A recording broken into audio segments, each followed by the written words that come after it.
Oke, halo teman-teman semuanya, balik lagi bareng kita di PBB, Podcast Bincang Bangsa.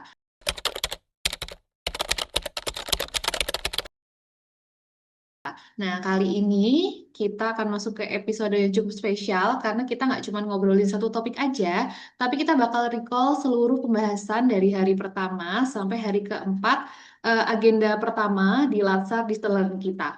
Nanti yang akan dibahas mulai dari tentang wawasan kebangsaan, bela negara, isu-isu kontemporer, pembinaan sikap dan perilaku ASN, sampai kesiapsiagaan bela negara. Jadi, tanpa berlama-lama lagi, mungkin kita langsung aja masuk ke recall materi yang pertama, yaitu dari hari pertama tentunya. Mungkin bisa disampaikan oleh Mbak Reza. Silahkan Mbak Reza. Terima kasih Mbak Resi atas kesempatannya. Jadi pada agenda satu di hari kedua Latsar ini membahas tentang wawasan kebangsaan dan bela negara. Ketika mendengar istilah wawasan kebangsaan itu, pikiran kita mungkin langsung tertuju pada semangat persatuan dan rasa cinta tanah air. Namun dalam konteks ASN ini, wawasan kebangsaan memiliki arti yang jauh lebih dalam. Ini adalah cara pandang yang menyeluruh terhadap bangsa dan negara yang dilandasi oleh 4 konsensus berbangsa, yaitu Pancasila, Undang-Undang Dasar 1945, Negara Kesatuan Republik Indonesia, dan Bhinneka Tunggal Ika. Keempat pilar ini adalah petunjuk yang menuntun langkah kita agar tidak tersesat dalam menjalankan tugas.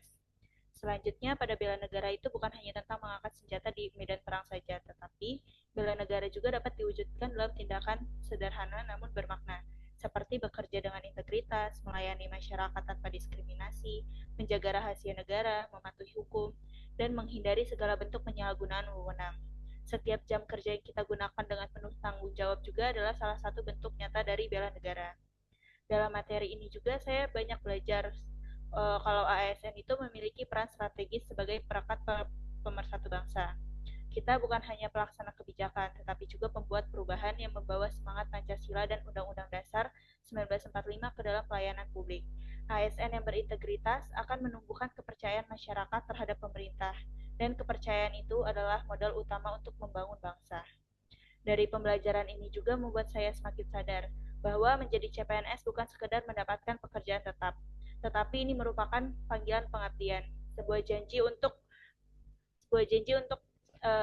menempatkan rakyat sebagai prioritas, menjaga keutuhan NKRI dan mewujudkan cita-cita kemerdekaan, yaitu masyarakat yang merdeka, bersatu, berdaulat, adil dan makmur. Seperti itu Mbak untuk di materi satunya. Terima kasih. Oke, terima kasih Mbak Reza. Jadi seperti yang kita tahu, teman-teman, berarti dari agenda pertama itu kita membahas terkait wawasan kebangsaan dan juga bela negara dari awal dan mengaitkan dengan posisi kita sebagai calon ASN. Nah, kemudian kalau lanjut ke hari yang kedua, itu kita sudah mulai lagi ke materi yang lebih lanjut terkait membahas isu-isu kontemporer yang sering dihadapi oleh kita calon ASN seperti itu. Nah, mungkin bisa disampaikan dari Mbak Revani. Silakan. Baiklah, saya izin menyampaikan mengenai agenda kita di hari kedua, yaitu pembahasan mengenai isu kontemporer. Ternyata setelah kita bahas, masih banyak sekali isu-isu yang memang perlu kita benahi. Karena kita menghadapi banyak tantangan, baik dari perubahan iklim, ketimpangan sosial ekonomi, disinformasi di media sosial, ancaman cyber, dan potensi politik identitas yang menjadi ujian nyata bagi kita semua untuk persatuan nasional. Salah satu kasus yang paling dekat dengan kita itu yaitu seperti kasus korupsi. Korupsi di negara kita ini masih menjadi salah satu isu kontemporer yang serius di Indonesia. Di Indonesia, korupsi telah merampas hak rakyat, memperlambat bangunan, dan meruntuhkan kepercayaan publik terhadap pemerintah. Dan pada tahun 2025 ini sudah banyak sekali kasus-kasus korupsi baik di sektor energi, keuangan, infrastruktur, hingga pendidikan. Nilai yang terjadi itu bukan hanya kerugian yang berupa angka, tapi juga melainkan banyak hal yang sudah dicoreng dari kejadian ini. Dalam menghadapi isu tersebut, erat kaitannya dengan kesadaran kita sebagai bangsa Indonesia, yaitu kesadaran berbangsa dan bernegara. Jadi bela negara itu tidak hanya mengangkat senjata melawan musuh dari luar, tetapi juga berjuang melawan musuh yang tersembunyi di dalam negeri. Dan kita selaku CPNS harus konsisten menanamkan prinsip bahwa integritas adalah perisai dan kejujuran adalah senjata. Setiap keputusan yang diambil dengan benar, setiap rupiah yang telah kita anggarkan digunakan sesuai dengan aturan adalah langkah nyata untuk membela negara.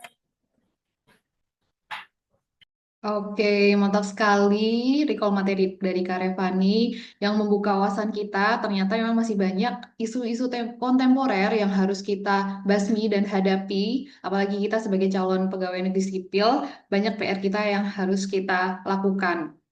Oke, kemudian lanjut ke hari ketiga. Kalau nggak salah kemarin di hari ketiga itu kita membahas terkait pembinaan sikap, perilaku, dan karakter. Nah, mungkin akan dijelaskan lebih lengkapnya oleh Kak Renaldi. Silahkan, Kak. Oke, terima kasih Mbak Resi atas kesempatannya. Jadi pada hari ketiga ini adalah pembahasan terkait pembinaan sikap perilaku. Jadi materi ini membahas pembinaan sikap dan perilaku ASN melalui pemahaman psikologi, teori sikap perilaku, algoritma kebangsaan, dan karakter manusia. Dan juga tentunya psikologi ini telah berdiri sejak 1879 dan memiliki berbagai aliran, baik dari strukturalisme, behaviorisme, dan humanistik, dan lain-lain, serta cabang seperti psikologi perkembangan, sosial, dan kepribadian. Psikologi kepribadian ini juga mempelajari sifat, sikap, dan perilaku untuk setiap individu. Dan pada pembahasan ini ada dua, yaitu pertama adalah sikap, yang mana ini cenderung ke internal untuk merespon objek tertentu, dan dipengaruhi oleh pengalaman pribadi, budaya, orang penting, media massa, institusi pendidikan atau agama, dan juga faktor emosional. Dan sikap ini terbentuk dari komponen kognitif, afektif, maupun konatif. Dan juga karakteristik arah, intensitas, keluasan, konsistensi, dan spontanitas. Kedua, yaitu perilaku, yang mana ini adalah respon terbuka atau tertutup terhadap stimulus yang dipengaruhi oleh faktor internal, baik dari pengetahuan, emosi, dan kecerdasan. Dan juga dipengaruhi juga oleh eksternal, yaitu lingkungan, sosial, ekonomi. Dan selain itu juga dari sikap dan perilaku, kita juga mempelajari tentang algoritma kebangsaan, yang mana ini materinya adalah membahas terkait langkah struktur untuk menumbuhkan rasa cinta tanah air melalui media digital, dengan nilai inti yaitu keadilan, gotong royong, inklusivitas, integritas, dan kepeloporan. Jadi sebagai ASN muda harus memiliki peran sebagai eksekutor nilai kebangsaan, pendorong inovasi, serta penggerak narasi positif di media sosial. Implementasinya antara lain yaitu pelayanan inklusif dan penyebaran konten positif Pancasila. Dan juga eh, kita mempelajari terkait tentang karakter manusia yang dibagi menjadi 4 tipe, yaitu koleris, ya, atau tegas, pemimpin, cepat, mengambil keputusan, sanguinis, ceria, dan komunikatif, melankolis, detail, dan analitis, dan pragmatis, tenang, dan penengah. Dari pemahaman ini, karakter manusia ini membantu menyesuaikan interaksi dan membangun kerjasama yang efektif. Jadi inti pembinaan dari hari ketiga ini adalah membentuk ASN yang berkarakter, yang memiliki positif, berperilaku sesuai nilai kebangsaan, serta mampu memanfaatkan teknologi dan memperkuat persatuan dan kesatuan bangsa. Oke, terima kasih Kak Rinaldi. Kalau kita lihat ya teman-teman, semakin bertambahnya hari materi yang kita bahas ini semakin menarik, di mana di hari ketiga ini kita belajar untuk memahami karakter kita dan bagaimana mengaplikasikan pemahaman karakter itu terhadap membentuk ASN yang berkarakter, memiliki sikap positif, dan seperti itu. Nah, kemudian di hari terakhir, itu kita membahas terkait kesiapsiagaan bela negara. Nah, itu akan disampaikan oleh Karedo. Silahkan, Karedo. Terima kasih Mbak Resi. Saya akan coba kerangkum hal-hal apa saja sih yang kita pelajarin di hari keempat ini. Setelah kita mempelajari wawasan tentang bela negara sebelumnya, lalu di hari keempat ini kita mempelajari tentang kesiapsiagaan bela negara kita. Kesiapsiagaan bela negara itu sendiri adalah suatu konsep yang mencerminkan kesiapan seluruh warga negara, baik secara fisik, mental, maupun sosial, untuk turut serta dalam mempertahankan kedaulatan dan keutuhan NKRI. Seperti yang dibilang sama Mbak Reza tadi, konsep ini itu tidak terbatas pada keikutsertaan dalam militer, namun juga dapat diartikan sebagai upaya untuk menjaga kedaulatan, keutuhan, dan keamanan negara. Seperti yang dibilang sama Mbak Reza tadi, konsep ini itu tidak terbatas pada keikutsertaan dalam militer, namun juga dapat diartikan sebagai upaya untuk menjaga kedaulatan, keutuhan, dan keamanan negara. atau pertempuran bersenjata saja, tapi juga mencakup kontribusi aktif kita dalam kehidupan berbangsa dan bernegara sesuai dengan profesi dan peran kita masing-masing di masyarakat. Bela negara sendiri merupakan tanggung jawab dan kewajiban setiap warga negara Indonesia. Hal-hal yang mendasarinya itu seperti rasa cinta kita terhadap tanah air, kesadaran kita dalam berbangsa dan bernegara, kita yakin akan Pancasila sebagai ideologi negara, lalu kita rela berkorban untuk bangsa dan negara, dan juga kita dalam mempersiapkan kesiapsiagaan bela negara, kita harus memiliki kemampuan awal bela negara baik secara fisik maupun non fisik. Sikap yang menjadi landasan ini itu penting untuk menjaga stabilitas, persatuan, serta kita dapat mempertahankan kemerdekaan dan kedaulatan Indonesia itu dari berbagai bentuk ancaman yang akan datang, baik itu dari luar negeri maupun dari dalam negeri. Contoh yang bisa kita ambil dari beberapa tokoh kemerdekaan sebelumnya itu seperti yang pertama ada Bung Karno dan Bung Hatta, yang seperti kita tahu keduanya merupakan bapak proklamator kemerdekaan Indonesia. Mereka memperjuangkan kemerdekaan melalui jalur diplomasi, organisasi, dan pendidikan politik rakyat. Keberanian mereka dalam menyuarakan kemerdekaan pada tanggal 17 Agustus 1945 sendiri merupakan bentuk bela negara yang sangat luar biasa dalam konteks politik dan nasionalisme. Terus ada yang kedua itu dari organisasi Budi Utomo yang didirikan oleh Dr. Sutomo. Organisasi ini merupakan organisasi pergerakan kemerdekaan Indonesia pertama yang mengatasnamakan bangsa Indonesia. Mereka juga memiliki peran yang sangat besar dalam membangkitkan kesadaran nasional rakyat Indonesia terhadap pentingnya persatuan dan perjuangan bersama. Dan masih banyak lagi contoh dari para tokoh lainnya yang berjuang dalam bela negara. Lalu apa sikap dan tindakan apa bela negara apa saja sih yang bisa kita lakukan sebagai ASN dalam mengisi kemerdekaan?